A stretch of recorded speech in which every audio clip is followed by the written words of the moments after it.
Bonjour et bienvenue les amis sur cette nouvelle vidéo de GR Motors. Alors aujourd'hui je vous fais une petite vidéo rapide, enfin rapide, à chaque fois je dis ça mais ça dure 10 plombes.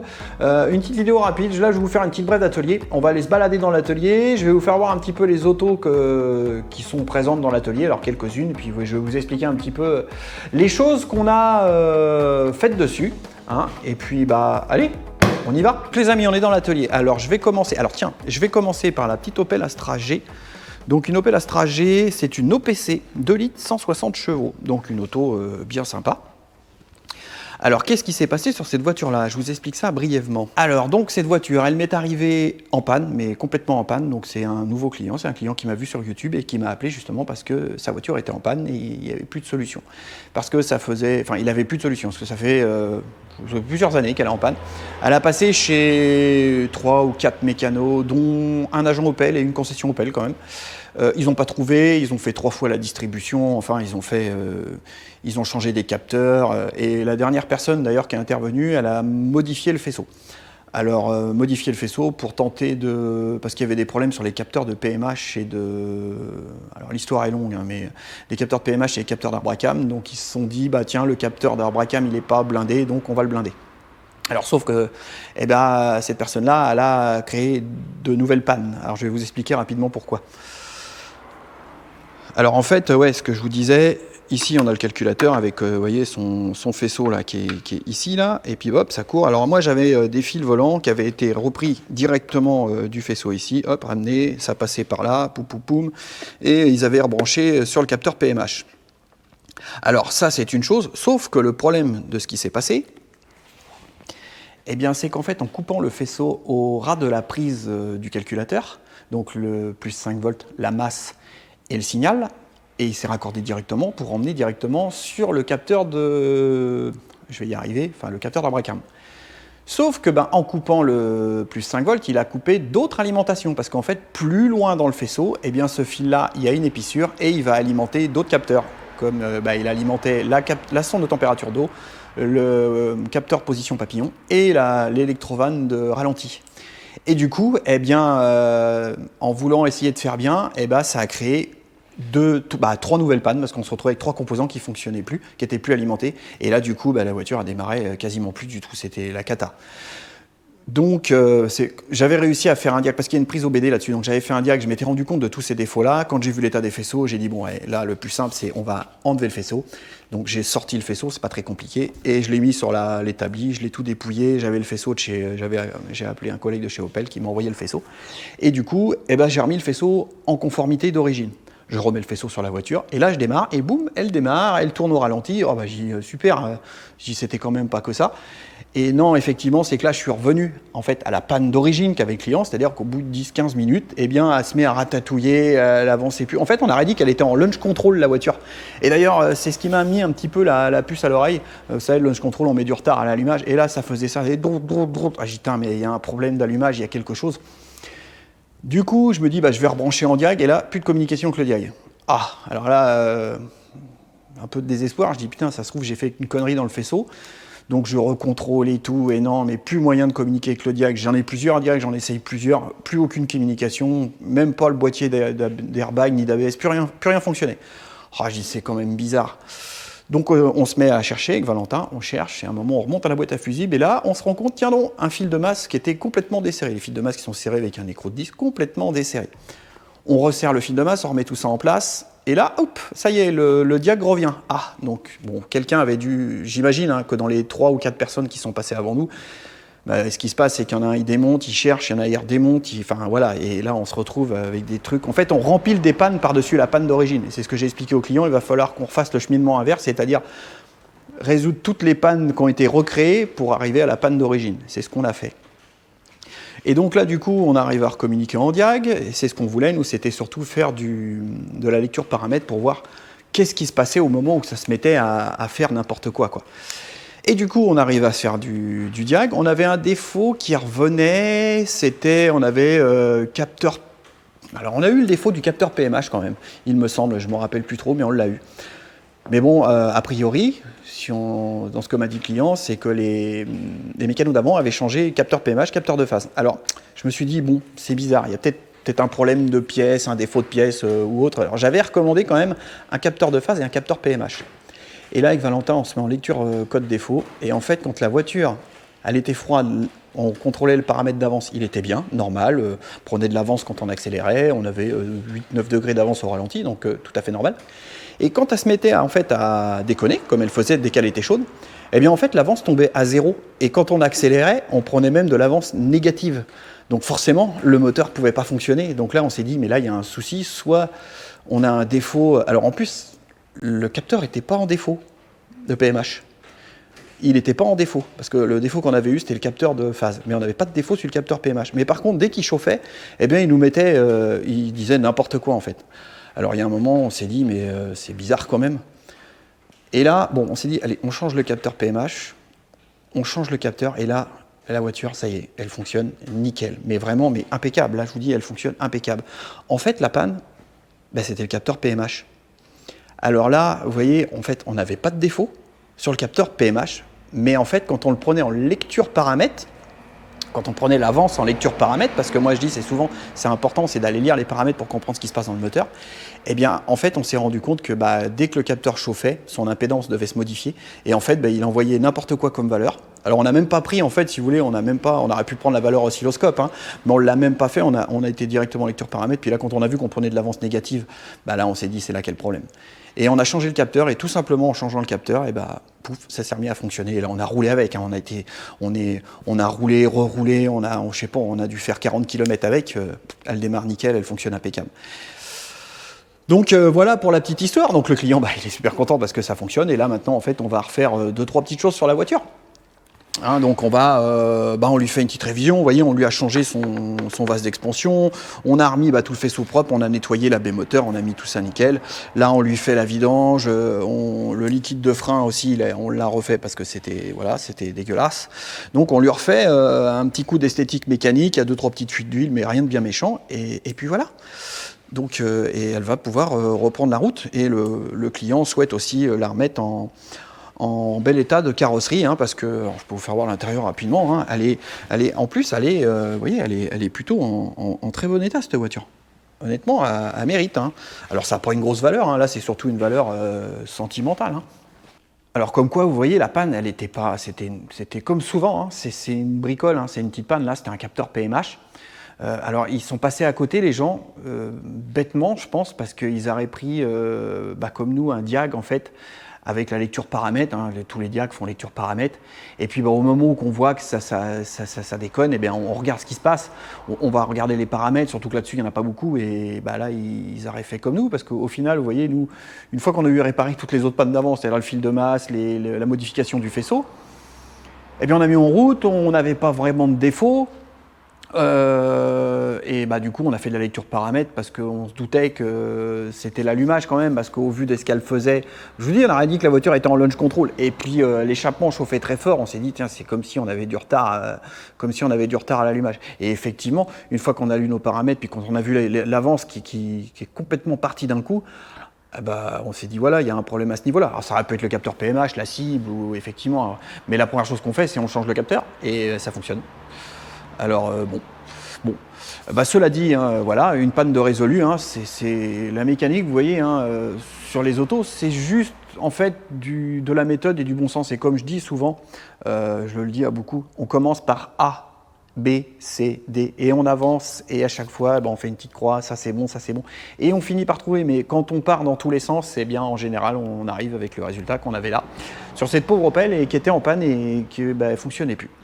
Bon, en tout cas, nous, on est toujours contents d'avoir des problèmes comme ça, parce que, en fait, ça nous fait chercher, et c'est toujours intéressant, en fait. Alors, on passe à côté. Donc là, on a un Macan Turbo, donc V6, biturbo 420 chevaux. Alors celui-ci, eh bien, il nous fait des misères.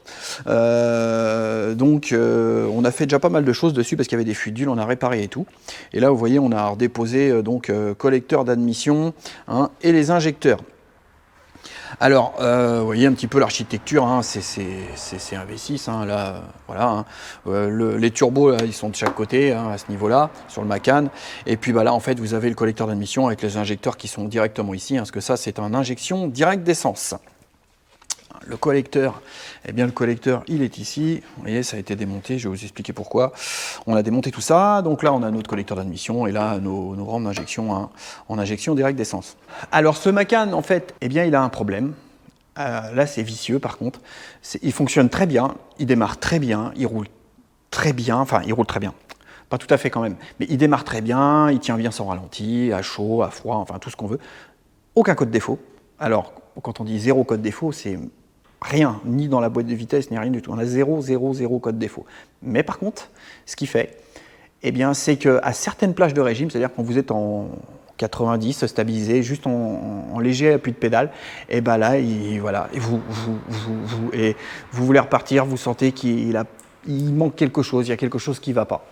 Alors je peux vous dire, on a déjà cherché. Hein. Là, on a déjà cherché, on a fait ce qu'on fait habituellement, hein, c'est-à-dire qu'on a joué, comme je vous dis juste avant, on commence par A, on a joué toutes les éliminations. En diag, on n'a rien, donc on a fait de la lecture paramètres pour aller analyser un petit peu tout ce qui se passe dans le moteur. Hein. On a même été plusieurs à faire de la lecture, parce que quand on a un problème comme ça, moi j'ai fait de la lecture, Valentin aussi, on ne trouve pas. Il y a des fois, on s'acharne sur le problème et on se dit, c'est bizarre. Donc, j'ai été voir un autre collègue hein, qui, lui, est un niveau supérieur, on va dire, à ce niveau-là, dans les logs et tout ça, à moi. Il a relu tout ce que j'avais fait et il me dit, bah non, il n'y a aucun problème sur le moteur, mais par contre, on a, ce qui est étonnant, c'est qu'on a des ratés de combustion, mais par contre, on n'a pas de défaut qui s'affiche. Alors ça, il y a des fois, vous savez, les stratégies de calculateur, on ne va pas savoir pourquoi. Et du coup, eh ben, on en est arrivé aux injecteurs, en fait, parce qu'on pense qu'on a un problème sur les injecteurs, et là-dessus, comme c'est des injections directes, qu'est-ce qu'on appelle injection directe, en fait, vous voyez, c'est que si on a un système d'injection standard, en fait, vous voyez, là, j'enlève le petit chiffon, ça veut dire qu'on injecte ici, juste avant les soupapes. Là, d'ailleurs, vous voyez, on doit les apercevoir. Donc, en fait, l'injecteur, il injecte ici, là. Et les injections directes d'essence, eh bien, on injecte ici. Ça veut dire qu'en fait, eh bien, l'injecteur, il est directement dans la chambre de combustion. Et donc, lui, il injecte le carburant directement dedans. Donc, si vous voulez, vous voyez, l'injecteur, il subit des contraintes un petit peu plus élevées que quand il est là. Voilà, rapidement, un petit peu comment c'est disposé pour l'injection directe d'essence. Et nous, on pense, en fait, au vu de ce qu'on a pu lire en paramètres, vu les ratés de combustion, vu que ça ne nous modifie pas nos trims de lambda et tout ça, parce que tout ça, c'est bon, on pense qu'on a un problème sur les injecteurs. En fait, on a un problème de pulvérisation, tout simplement. Alors moi je les ai contrôlés, je vous ferai voir après, je les ai contrôlés sur mon banc et effectivement, alors en pulvérisation quand on les regarde ils sont beaux, mais il y a des légères différences de débit et je pense que, alors en plus on n'est pas sur le véhicule, on n'est pas confronté aux mêmes températures, on n'est pas confronté aux mêmes pressions. J'émets un fort doute sur ça parce qu'on pense que le problème vient de là. Alors, aujourd'hui on en est là, j'ai fait plusieurs tests, plusieurs relevés, j'ai des différences, j'ai fait des nettoyages à l'ultrason sur les injecteurs. Là, au jour d'aujourd'hui, j'attends les joints. Je vais les remonter, on va refaire les lectures paramètres, des logs, et on va regarder si effectivement on a changé quelque chose. Si effectivement là, on a radicalement changé quelque chose, c'est que le problème se situe là. Et bien, de toute façon, je vous tiendrai au courant sur l'évolution de ça. Mais comme quoi, vous voyez, des fois on a des pannes aujourd'hui, c'est quand même pas simple, hein. Des fois c'est tordu. Alors on avance un petit peu plus loin. Donc ici, alors qu'est-ce qu'on a de beau? Alors je vais faire le tour. On a une très jolie auto. Hein. Ici, eh bien vous voyez, on a une Audi RS4. Alors cette auto-là, alors là, je vous fais voir un petit peu le moteur. Donc V8, hein, 4 litres 2, 420 chevaux, atmosphérique. Hein. Donc c'est une superbe mécanique. Alors cette voiture, là vous voyez, là j'ai les bougies qui sont démontées parce qu'on a été faire des contrôles sur le moteur au niveau des cylindres avec la caméra. Là que j'ai pas encore fait, mais je vais faire des contrôles d'étanchéité des cylindres. Hein. Alors pourquoi je fais tout ça? Alors en fait, la raison c'est que, eh bien c'est pareil, c'est un nouveau client, donc un client qui m'a vu sur YouTube, qui est du sud, hein, qui a fait quand même beaucoup de routes, donc ça fait un petit moment qu'il a un problème sur sa voiture. Je vous explique, mais en fait elle fume, mais quand je vous dis elle fume, alors en roulant elle fume pas du tout. Mais quand vous avez roulé, que la voiture a bien chauffé, que vous la laissez tourner au ralenti, je sais pas, 2-3 minutes, vous arrivez au feu. Alors là, ça se met à fumer derrière, mais quand je vous dis à fumer, c'est le fumigène de la discothèque, le truc. On se voit plus, mais c'est incroyable. Alors bon, elle a été dans plusieurs ateliers, chez plusieurs gars. Ce que je trouve super étonnant, les gens, enfin les mécanos du Sud, lui ont dit oh bon non, c'est normal, ces voitures-là, elles fument, c'est normal. C'est pas grave, faut mettre un additif. Bon. Alors, bon, d'accord, après, le client me dit ça au téléphone, mais je dis, mais attendez, elle fume dans quelle proportion? Je dis, elle fume peut-être pas beaucoup. Et non, il me dit, les gens dans la rue, quand j'arrête à un stop et tout ça, et ils viennent me voir, et ils me disent, votre voiture elle a un problème, elle est en train de prendre feu. Vous voyez un petit peu l'importance du truc. Et donc il s'est déplacé. Effectivement, quand il m'a ramené la voiture, qu'il a fait la route, parce qu'elle tourne très très bien, hein, par contre, elle marche super bien, elle consomme pas plus d'huile que ça. Mais alors quand il est arrivé, on l'a laissé tourner au ralenti devant, et mais là, c'est un carnage, quoi. Ça fume, comme on dit, plein tuyau d'échappement, donc catastrophe. Alors, bon, je suis encore surpris une fois de plus qu'il y a des mécanos qui disent que ça soit normal. Je suis pas certain que chez Audi, vous vendent une voiture avec... Enfin, moi j'ai une Audi aussi, et ben, elle fume pas. Enfin, pas comme ça en tout cas. J'essaierai de vous faire avoir un plan parce que je vais refaire des essais de la fumée, que vous vous rendiez compte du truc. Eh bien les amis, comme je vous disais, les RS4 qui fument, ben, je vais vous faire voir un petit peu le chantier, vous allez voir. Alors là, vous voyez, elle est au ralenti déjà. Bon, ça fume un peu sévère quand même. Eh tiens Valentin, tu peux venir mettre 2-3 coups de gaz s'il te plaît? Ah, j'ai demandé à Valentin qu'il nous mette 2-3 coups d'accélérateur. Vous allez voir le boulot. Là ça va encore. Laisse-la tomber au ralenti. Et là en fait quand elle retombe au ralenti, bah là voilà. Et là encore, eh bien elle n'est pas encore complètement chaude. Hein. Donc mais bon là déjà ça sent les frites à plein. Hein. Donc là il y a un vrai problème. Alors bon, ils lui ont dit que bah, c'était normal. Enfin, moi je crois pas. Hein. Alors après, si dans la communauté, il y a des gens qui me regardent et qui ont des RS4 B7 et qui ont eu ce problème-là, de fumer ou des problèmes similaires, bah, dites-moi en commentaire, ou voilà, parce que c'est toujours bon à prendre et à savoir. Parce que là, je suis en phase de recherche, avant de me dire qu'on va tout démonter, sortir le moteur, on essaye de comprendre un petit peu, voir s'il n'y a pas des choses autres qui pourraient provoquer eh bien, cette fumée. C'est-à-dire, par exemple, un reniflard, un truc comme ça, une connerie tout simplement, hein, comme des fois ça peut arriver, parce que des intervenants ont touché quelque chose et peut-être pas forcément mis la chose à la bonne place. Parce que c'est quand même assez étonnant. Cela dit, hein, vous voyez, quand on regarde comme ça, tout paraît bien d'origine, tout paraît bien à sa place. Hein. Donc, comme je vous disais, pour l'instant, j'ai enlevé les bougies. Alors, quand même, hein, effectivement, hein, quand on regarde les bougies, je ne sais pas si on va les voir bien, là. Essayer de vous faire voir ça d'un peu plus près. Je ne sais pas si on va bien voir, mais elles sont bien noires quand même. Hein. Bon. Avant de s'affoler, on va faire des tests d'étanchéité pour s'assurer que tout est bien étanche au niveau des cylindres déjà, voilà. Et puis on va aller aussi contrôler un petit peu tout le système de, vous voyez, hein, tous les reniflards d'huile et tout ça, qu'on n'ait pas quelque chose qui a un problème. Apparemment, d'après ce que m'a dit le client, il y aura eu une modif qui aura été faite et tout ça. Donc pour ça justement, mais on va quand même aller recontrôler tout ça, s'assurer qu'on n'ait pas un problème hein, avant d'aller commencer à tout démonter, hein, parce que là vous voyez le chantier, hein, sortir un moteur de là-dedans, bon voilà, hein, ça se fait pas en 5 minutes, et puis c'est surtout le coût quoi. Donc je reviendrai hein, sur cette auto-là hein, pour vous donner des nouvelles et puis vous dire ce qu'il en est. Alors ici, donc, on a une TVR, une Speed 6. Donc pour ceux qui ont eu ma vidéo des 24 heures du Mans classique, eh bien j'en ai parlé que j'avais une TVR à l'atelier et que j'en parlerai. Donc là, je vous fais une petite revue vite fait. Alors là, comme vous le voyez, elle n'a plus de moteur. Hein, voilà, hein, comme on dit, la place est vide. Hein. On a tout sorti. Alors donc cette voiture, elle est venue à la base en fait pour un problème de surchauffe. La voiture a surchauffé, elle est montée fortement en température et elle avait consommé de l'eau. Donc le client me l'amène, je dis bon on va regarder, il n'y a peut-être pas de drame, ni rien, ni quoi que ce soit. Et en cherchant et tout, non, consommation d'eau, monte en pression et il y avait une détection de CO2 dans le circuit. Bon, voilà, pas bon, donc et là-dessus c'est plus simple de sortir la mécanique pour sortir la culasse parce que voilà, bon, conceptuellement c'est pas Voilà, c'est un peu artisanal comme voiture. Et puis, mais de toute façon, je vous ferai une vidéo que sur cette voiture-là, sur ce moteur. Je vous expliquerai un petit peu tout ce qu'on a découvert, qu'est-ce qu'on va modifier aussi, et qu'est-ce qu'on va faire. Je vais vous faire une petite vue vite fait sur le bloc moteur, et je vous en dis pas, je vous spoil pas plus, je vous ferai une vidéo là-dessus. Donc là, vous voyez, eh bien là, j'ai le bloc.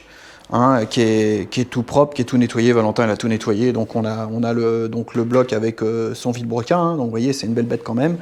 Ici, on a l'embrayage, volant moteur, poulie d'ampère. Ici, bon, on a déjà reçu des pièces neuves. Hein, on a les pièces neuves ici, cylindrées. Hein, parce que là, en fait, eh bien, la palette, ça va partir à la rectification, vilo, équilibrage et cylindrée. Mais bon, de toute façon, je vais vous refaire une vidéo spécifique pour vous expliquer un petit peu, eh bien, tout ce chantier sur cette TVR. Alors on va filer un petit peu plus loin et là vous allez voir j'ai une voiture marrante. Alors là vous voyez on a une Jeep Willys. Alors c'est pas vrai, enfin c'est une Willys mais c'est pas vraiment une Willys parce que c'est les toutes dernières qui ont été fabriquées. Celle-ci c'est une Noskish. Alors cette auto là donc, alors c'est pas mon habitude de faire ce type de voiture là mais en fait c'est un de mes clients qui a une Triumph TR4 sur lequel je lui ai fait une mise au point. Et donc il a cette petite auto là et il me dit eh bien Gino j'ai un problème avec ma Jeep. Bon, je suis chez un mécano et tout, mais là, elle marche pas bien et ils trouvent pas, et ils comprennent pas ce qu'elle a. Allez, bah, je vais vous ouvrir le capot. Alors, je pose ça là, comme ça, vous allez voir comment c'est fait dedans. Alors, vous voyez, on ouvre ici. Hein. Bon, c'est assez rudimentaire. Hein. Hop, et là, on lève. Alors, et on peut carrément poser le capot. Hein. C'est fait exprès. Vous voyez, on le pose ici. Pouf, le capot se met comme ça. Voilà, comme ça, au moins, on est. Vous voyez, là, du coup, on est à l'aise pour travailler. Hein. Alors, eh bien, qu'est-ce qu'elle a cette petite Jeep? Alors, qu'est-ce qu'elle avait? Parce que j'ai trouvé la panne, hein, effectivement, donc c'était pas, il n'y avait rien de dramatique encore, c'était une panne très simple. Comme je dis, première année CAP. Alors, ces voitures super simples, hein, vous voyez, carburateur Solex, allumage, alors ils sont blindés étanches, hein, voilà, c'est blindé étanche, ça peut aller dans l'eau, ça. Enfin, à l'époque, hein, aujourd'hui, je suis pas sûr que ça soit encore 100% étanche. Celle-ci, particularité, c'est qu'elle est en 24 volts, il y a deux batteries. Série, hein, donc 24 volts. Alors, qu'est-ce qu'elle avait comme panne? Eh bien, la panne, c'était hyper simple. En fait, quand on la mettait en route et vous accélériez à ça ratatouillait. Au début, première chose que je me suis dit, bon, c'est un problème d'allumage, c'est sûr. Et je me suis dit, tiens, ça se trouve, c'est le condensateur qui est cramé. Ça arrive et quand le condensateur est cramé, bah, ça fait des à-coups comme ça. Bon, par acquis de conscience, j'ai dit, hop, je vais enlever la tête d'allumeur. Là-dessus, ça tient avec des vis. Puis je vais contrôler le jeu au rupteur, la base. Première chose. Et ben la panne était là. Donc il y a quelqu'un qui est passé par là, qui a dû régler les rupteurs ou qui les a contrôlés, enfin je ne sais pas. Mais en fait, alors là-dessus, il y a déjà beaucoup de jeux, hein. C'est 0,50 de jeu. Ah mais là, par contre, je passais la cale de 60 ou pratiquement 70. Hein. Mais ça démarrait quand même. Mais bon, bah, en temps de remplissage bobine, tout ça, on n'était pas très bon et ça ratatouillait. Donc j'ai remis le jeu à 0,50, hein, comme à l'origine. Et puis, bah, nickel. Marche impeccable. Donc en fait, la panne de la voiture, c'était juste l'écartement des rupteurs. Voilà, c'était juste ça. Donc vous voyez, hein, c'était pas quelque chose de bien compliqué, hein, c'était ultra simple. Hein.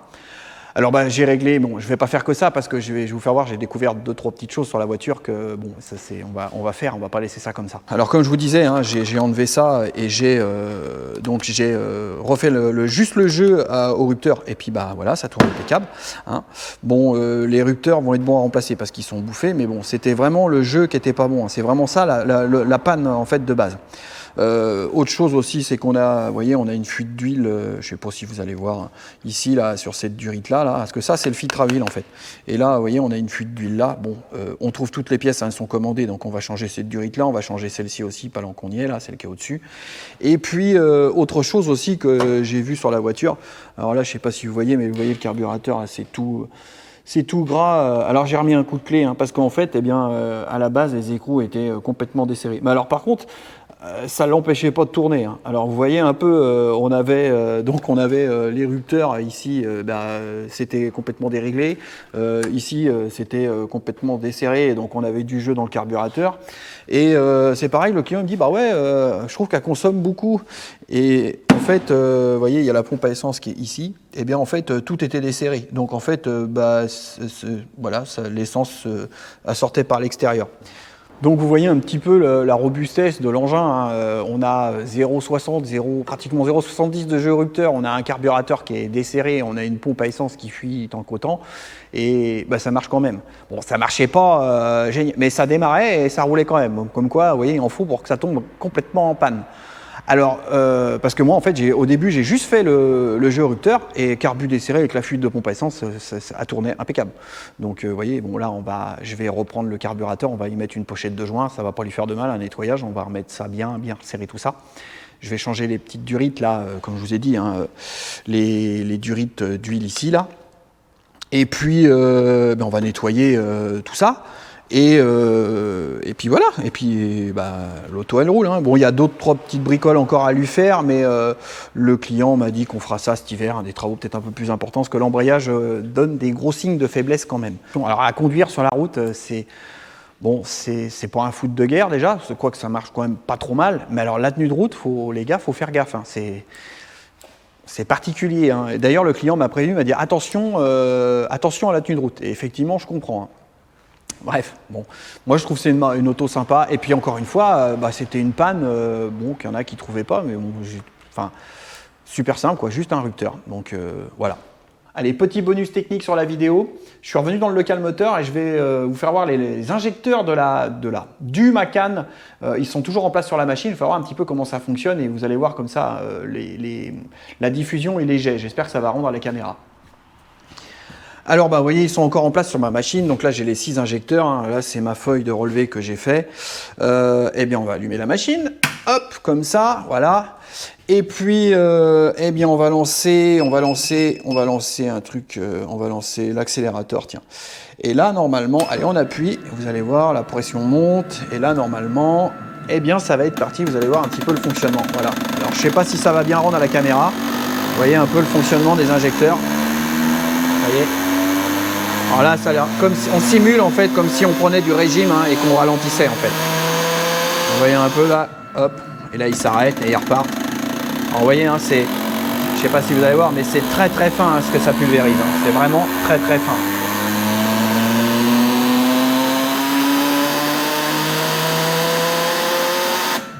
Donc, comme vous avez vu, hein, la pulvérisation, vous voyez, c'est très très fin. Et là, je vous dis, on n'est pas encore dans les conditions de la voiture, parce qu'on a plus de pression sur la voiture.